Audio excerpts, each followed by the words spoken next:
તો આજે અમે આવ્યા હતા ખીમાણાવાસ લખાપીર દાદા ગૌશાળા છે અને આ છે વસરામભાઈ જોશી અને જે ઓર્ગેનિક રીતે શું બનાવો છો તમે? અમે ઓર્ગેનિક ગાય આધારિત ખેતી માટે દરેક ખેડૂતોને પ્રોત્સાહિત કરીએ છીએ અને દરેક ખેડૂતોને આહવાન કરીએ છીએ કે આવનારો સમય એ બહુ ભયંકર સમય છે. જો આવનારા સમયમાં જો પ્રાકૃતિક ખેતી કરી અને પ્રાકૃતિક વસ્તુ વાપરવામાં નહીં આવે તો આવનારો સમય એ બહુ ભયંકર સમય છે. રોગ થશે, એનાથી ઘણા બધા કેન્સરો થશે અને જે આપણે રાસાયણિકની પેસ્ટિસાઇડ દવા વાપરીએ છીએ એ બહુ ખતરનાક અને ખેતીને એકદમ બંજર બનાવી નાખે છે. જ્યારે આપણી ગૌ આધારિત ખેતી એ એક સરસ મજાનો આયામ છે અને એના આધારે ઉત્પાદનની અંદર કોઈપણ પ્રકારનો ઘટાડો થયા વગર ખર્ચ ઘટાડી અને ગાય આધારિત ખેતી કરી શકાય છે. જે આપણું ગૌમૂત્ર છે, ગોબર છે, ગૌકૃપામૃતમ બેક્ટેરિયા છે, વેસ્ટ ડિકમ્પોઝ બેક્ટેરિયા છે, એ બધાના આધારે આપણે સરસ મજાની ખેતી કરી શકીએ છીએ. તો તમામ ગુજરાતના ખેડૂતોને, અમારા જિલ્લાના ખેડૂતોને હું આહવાન કરું છું કે ગૌકૃપામૃતમ બેક્ટેરિયા વાપરો, ગૌ આધારિત ખેતી કરો, ગૌમૂત્રનો વધારેમાં વધારે, ગોબરનો વધારેમાં વધારે ઉપયોગ કરી અને આપ ગૌ આધારિત ખેતી કરી શકો છો.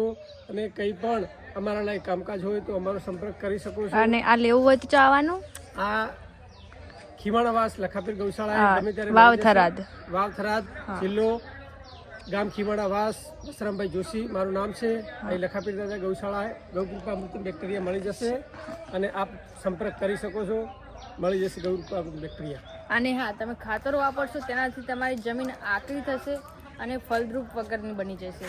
અને આ મસ્ત આઈડિયા છે આપણે ઓર્ગેનિક રીતે ચમકો. હાલમાં તમે જોઈ શકો છો પહેલાં કેન્સરનું નામ નિશાન હતું અને હાલ નાના છોકરાને પણ કેન્સર થાય. એનું કારણ એ જ છે કે આ લોકો આપણે ખાતરવાળું વસ્તુ ખાઈએ તે જ. ઓર્ગેનિક વસ્તુ અપનાવો અને ગાય આધારિત ખેતી કરશો તો ખરેખર એના જબરજસ્ત પરિણામ મળ્યા છે.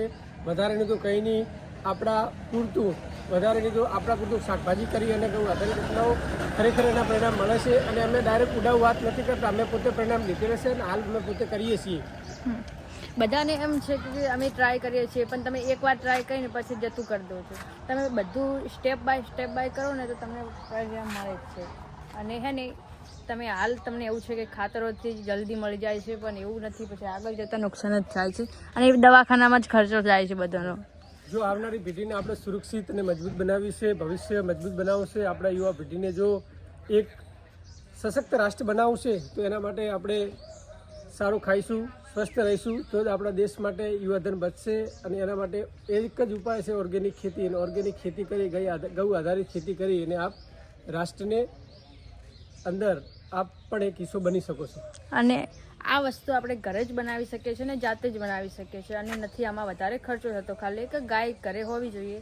પછી ગાય ઘરે હોય, એક ગાય ઘરે હોય તો એક ગાયની અંદર અમારે અહીંયા જે પદ્ધતિ છે એ પ્રમાણે તમે વધુમાં વધુ 10-11 એકરમાં એક ગાયના આધારે કરી શકો છો.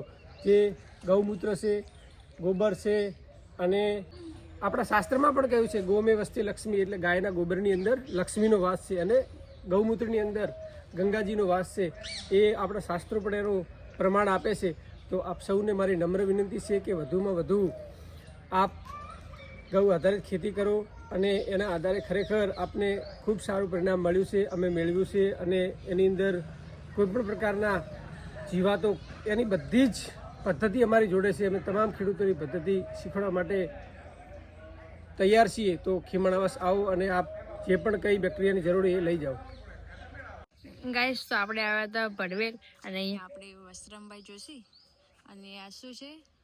આ અમારા ગૌકૃપામૃતમ બેક્ટેરિયા છે, જે ખેતીની અંદર 7 દિવસની અંદર જૂનામાં જૂનું યુરિયા DAP નાખતા હોય તો 7 દિવસની અંદર બંધ થઈ જાય છે. અને એનું પરિણામ અમે જોયું છે બેન, કે જે આની અંદર આ બોટલ છે બેક્ટેરિયાની, એની અંદર 2 લીટર ગાયની તાજી છાશ અને 2 કિલો દેશી ગોળ નાખીને 180 લીટર પાણી, જે 200 લીટર બેક્ટેરિયા બને છે, એ 7 દિવસની અંદર તૈયાર થઈ જાય છે. ખાલી સવાર સાંજ 2 મિનિટ એને હલાવવાનો છે, જેના કારણે એને ઓક્સિજન મળે. તો આ ગૌકૃપામૃતમ બેક્ટેરિયા આજે અમે લખાપીર ગૌશાળા, ખીમાણાવાસ, બધા જ ગૌશાળાના સંચાલકો છે, 19 જેટલી ગૌશાળાઓ છે, તેમને નિઃશુલ્ક અને અમારા તરફથી મફત આપવામાં આવે છે. તો દરેકને મારી નમ્ર અપીલ છે, બીજા કોઈ પણ ખાતરો બંધ કરો હા અને આ ઓર્ગેનિક વસ્તુ અપનાવો, જેનાથી તમારા શરીરને પણ નુકસાન થતું બચશે અને આવનારી પેઢીને પણ સારું કંઈક મળશે. તે એક જ આ એમનો પ્રયાસ છે. અમારો નાનકડો પ્રયાસ છે, ગૌ આધારિત ખેતી કરો અને આપણે દેશી ગૌવંશને બચાવો. જય ગૌ માતા, જય ગોપાલ. જય માતાજી, જય ગૌ માતા.